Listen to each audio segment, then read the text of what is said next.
Откуда к нам приходят мысли? Исходя из слова информация, они внутри формы получаются. Информация, да, да. Смыслы это то, что находится внутри форм. Совершенно верно. Они идут из земли вверх через ноги в голову? Нет, они не идут. Смыслы идут. Это сила белая. Белая. Из земли идет сила темная, яр. Вот слово ярость, да, когда ты на вибрациях земли, вот землетрясение, да, это ярость. Это ярость, это сила разрушения земли, например. Вулкан извергается, это сила земли, яр. Вот когда земля сердится, вот это яр, да. Вот эта сила идет через ноги в голову. Ну, то есть ее можно так ощутить там определенным образом, да. Ну и, собственно, там, не знаю, древнеславянская боевая практика построена на том, что именно этой силой ты там и сражаешься, да? Отсюда слово богатырь, да, бог тырить. Тырить означает стяжать, то есть сражаешься силой Бога, ну, то есть всего окружающего пространства, а не своими собственными силенками. Вот, поэтому один богатырь, может побить 30 печенегов. Вот, а смысл, мысль, да, это все про голову. Это другая сила, сила белая, да, получается белая и яр, да, белояр получается. Комбинация двух сил. Или мы берем мысли от отца пространства. Нет. Ну, пространство это и есть Земля. Да? То есть Земля это пространство. Вот биться в физическом мире прежде всего надо силой пространства. Не своими напряжениями мышечными, да, а силой окружающего пространства. А мысли это другое. Пропускаем через нервную систему и садим в маму Землю, и посаженное начинает прорастать через нас.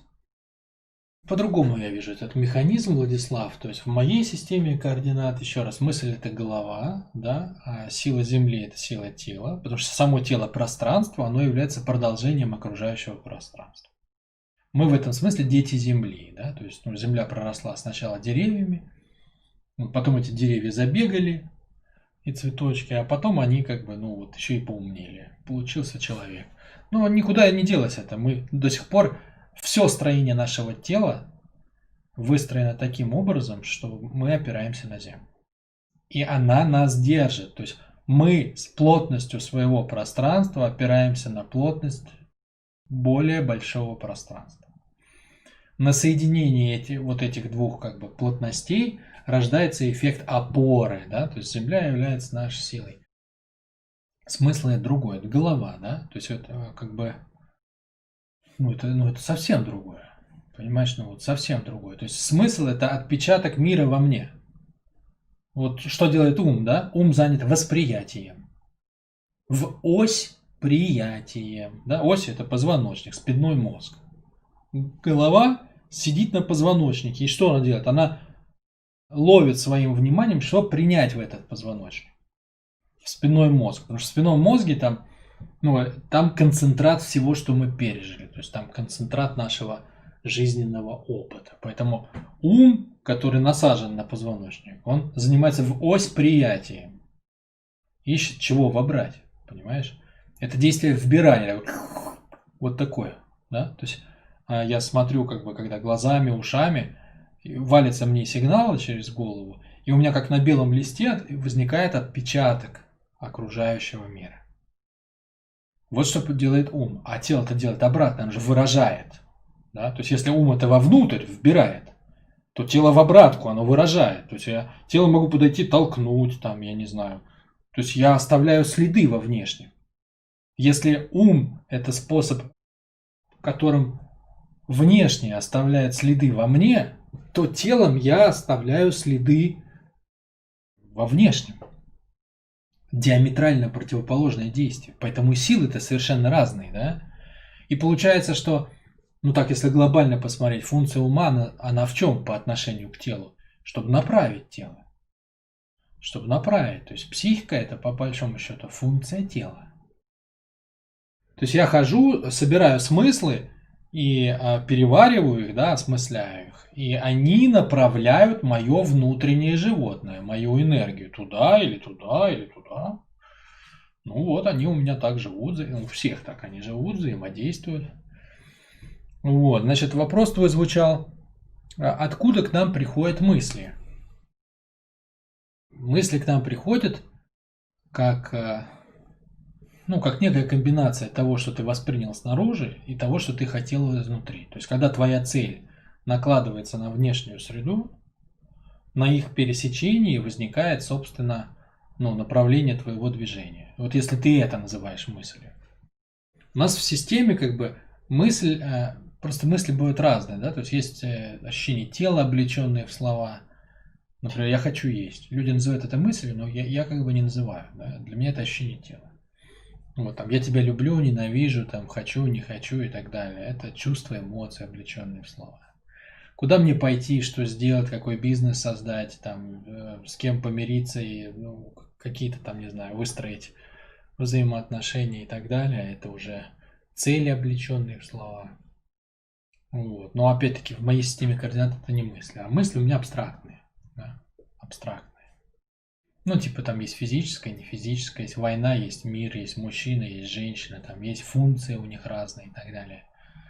Вот это мысли. Почему? Чем отличается мысль абстрактная? В ней нет меня, да? То есть цели это мои, ощущения мои, эмоции мои, а мужчина и женщина это вне меня, это было до меня и будет после меня. Вот, если ты эти мысли имеешь в виду, то это, по сути дела, воспринятые нами законы Вселенной. Ну, то есть ты наблюдаешь мир вокруг, мысль абстрактна, то есть она рождается как результат обобщения, абстракция. Абстракция – это обобщение. То есть это устранение частных признаков. Только через устранение частного проявляется общее. Общее есть истина. Общая, общность, да, то есть то, чему подчиняются все. Это есть истина. То есть истина рождается только через абстракцию. И все истины абстрактны. То есть как только конкретика, возникает ощущение, все, в этом нет истины. Почему? Потому что это как бы подключается мышление телом, тело индивидуально твое. Законы общие. То есть то, что мы делаем, мы просто поднимаем вибрацию, ну или как бы настраиваем свой ум, развиваем свой ум. До того, чтобы ты увидел те или иные закономерности. Ну, вот все, что я рассказываю, например, сейчас, это же я рассказываю определенные закономерности. Что у человека есть ум и тело там. Тело ощущает, тело там выражает себя, да, а ум воспринимает, там, тело наружу, ум вовнутрь. Это же все закономерности, да. То есть их просто надо увидеть. Они же всегда были, есть и будут. Все, что воспринимается, настоящие мысли вечны, да, вечны, они вне времени. Поэтому надо, чтобы ум дотянулся до вечности, дальше он начинает смотреть, да, и просто видеть это путем абстрагирования. Ну, я на всякий случай еще добавлю нюанс, как извлекается смысл из формы, да, тоже достаточно важный аспект. Значит, смысл из формы извлекается следующим образом. Если ты будешь смотреть вот непосредственно на явление, ты никогда не поймешь его смысла. Вот в этом парадокс, да, то есть если ты смотришь на что-то, ты никогда не увидишь это. Это исключено, понимаете? И поэтому столько у нас людей блуждает в отсутствии истины, в непознавании мира. То есть, а как может быть, вот есть такая точка зрения, такая точка зрения. Их взгляд бегает по отдельным явлениям, но они не видят все в целом. То есть они видят деревья, но не видят лес. Чтобы увидеть явление, надо отвести внимание от явления и увидеть фон. Фон. То есть надо увидеть форму в пространстве форм. Надо увидеть форму в пространстве форм. И вот в этот момент ты поймешь смысл формы. И только так, и больше никак вообще. Только так можно увидеть смысл какого-либо явления. Поэтому человек, который ориентируется на свои чувства, эмоции, ощущения, который пытается воспринимать через тело, который смотрит на явление напрямую, он никогда не будет знать истины, он будет всегда погружен в ложь. Да? Ложь это что такое в русском языке? Это часть истины, лежащая на поверхности. Да? То есть это то, что положено сверху. Вот что сверху видно, то как бы человек и берет. Вот, поэтому если ты хочешь увидеть истину, надо увидеть фон, на фоне будет явление. Да? Вот ты смотришь на что-то, Желтое, да? Желтое. Непонятно, что желтое. Отошел подальше, увидел. Так это же апельсин на тарелке. Или просто хотя бы, что это апельсин. То есть это не просто желтое, да? А это та часть апельсина, на которую падает солнечный свет. И когда эта желтая часть проявилась, вокруг нее появились более темные, все это оформилось в апельсин, ты увидел, что это апельсин. А до этого это было просто желтое. Какое действие было сделано? Ты отошел назад и увидел явление более широко. А потом раз, ты отошел, и оказалось, что это апельсин на тарелке. Это не апельсин на дереве. Это не апельсин в коробке. Это апельсин на тарелке. То есть это апельсин, подготовленный к приему пищи. Да? А потом раз, ты отошел еще дальше и увидел, что эта тарелка стоит на столе. А стол, оказывается, это стол твоей тещи. Ты, оказывается, в гостях, тут задумался о всяком абстрактном, да, и вдруг осознал, что ты в гостях у тещи, и она предлагает тебе откушать апельсина. То есть слоев истины много. Это называется уровни абстракции в нашем проекте. Так вот, вся путаница, все споры, они все происходят из-за того, что люди путают уровни абстракции. Один смотрит с одного, другой со второго, этот видится со своего боку, этот с этого. И договориться невозможно. Почему? Потому что каждый дотянулся до своего уровня абстракции, да?